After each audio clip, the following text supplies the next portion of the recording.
শুভ সন্ধ্যা বন্ধুরা, আমার চ্যানেলে সবাইকে স্বাগত। তো আমি সন্ধ্যেবেলা থেকে ব্লগটা শুরু করলাম। আর যে যেখান থেকে আমার ভিডিওগুলো দেখছো তোমাদেরকে অনেক অনেক ভালোবাসা। তো আমি একটু রেডি হয়ে গেছি, তো এখানে স্পেন্সারে যাচ্ছি। তো চলো তোমাদের সাথে পুরোটাই শেয়ার করব, আশা করি তোমাদের ভালো লাগবে। আর চলো তাহলে চাটা বানাই।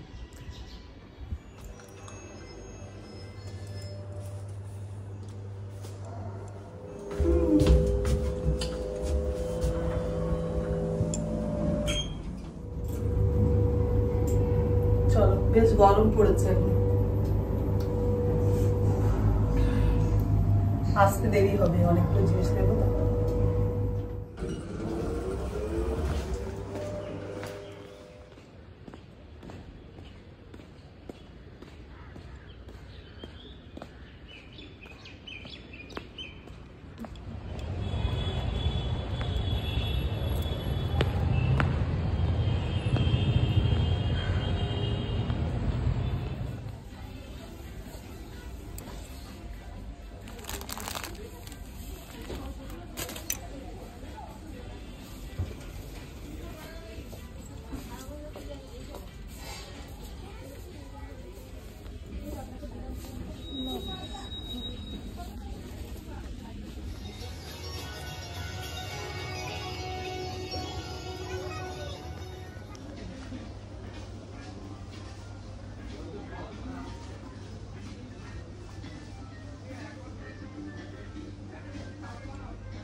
সুপ্রভাত বন্ধুরা, আজ হচ্ছে নেক্সট দিন।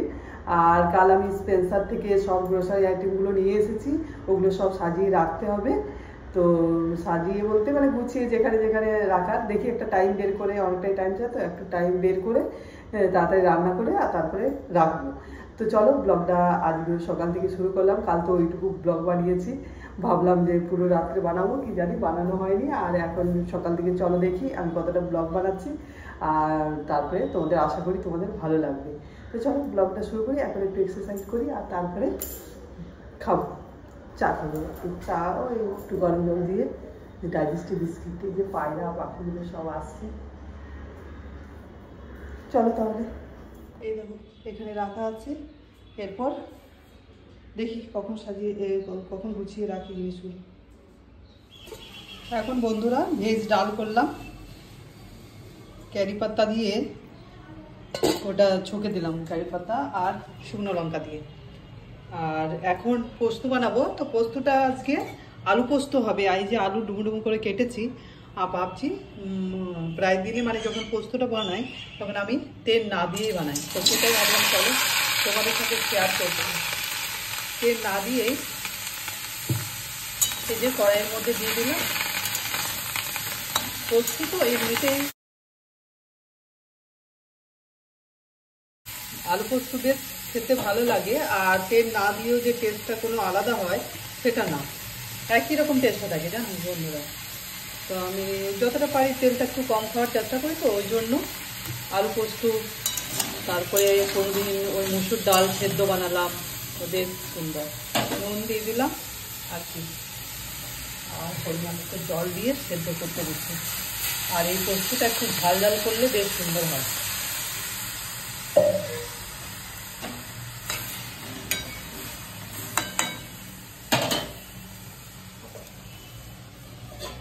সেদ্ধ হোক আর আমি তাহলে পোস্তটা বেটে নিই।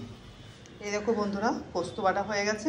পোস্তর মধ্যে কাঁচা লঙ্কা দিয়েছি 3টে, একটু ঝাল ঝাল হবে এই জন্য পোস্তটা বেটে রেখে দিচ্ছি। আলুটা সেদ্ধ হলে চলো দেখি বন্ধুরা আলু সেদ্ধ হলো কিনা। হ্যাঁ, আলু তো সেদ্ধ হয়ে গেছে। এখন নতুন আলু খুব তাড়াতাড়ির মধ্যেই সেদ্ধ হয়ে যায়। আলুগুলো কয়েকটা আলু মেখে নিই, তাহলে বেশ ভালো লাগবে।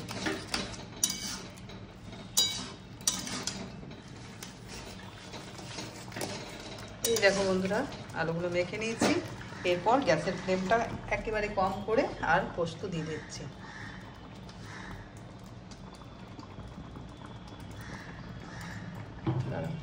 জলটা ওটা দিয়ে দিতে হবে।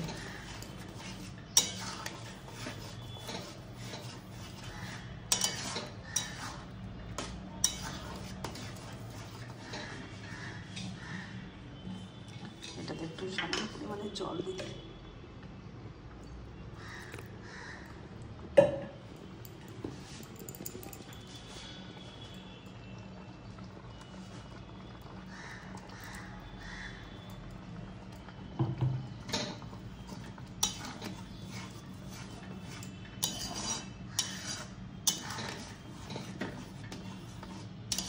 বেশি ফোটাবো না, ব্যাস এটাই ঠিক আছে। একটু বসে একটু শুকনো শুকনো হবে, পোস্ত এইরকমই খেতে ভালো লাগে।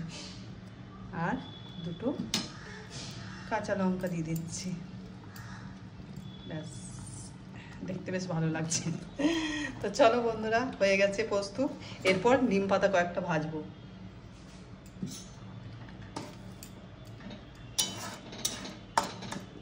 বন্ধুরা শুভ দুপুর, আর এখন লাঞ্চ রেডি করলাম। চলো, এই যে আলু পোস্ত, নিম পাতা ভাজলাম, ভাত আর ভেজ ডাল করেছি, আর আর করলাম এই যে পাঁপড়, সেঁকা পাঁপড়। চলো আমরা মা মেয়ে বেড়ে নিলাম, আর এরপর লাঞ্চ করে নিই।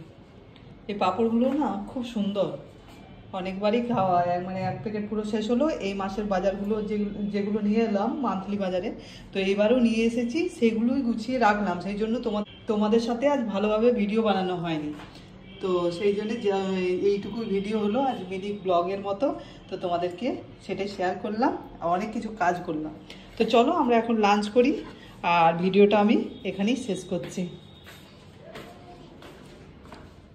সকলে সুস্থ থাকবে, ভালো থাকবে। দেখা হচ্ছে পরের ব্লগে।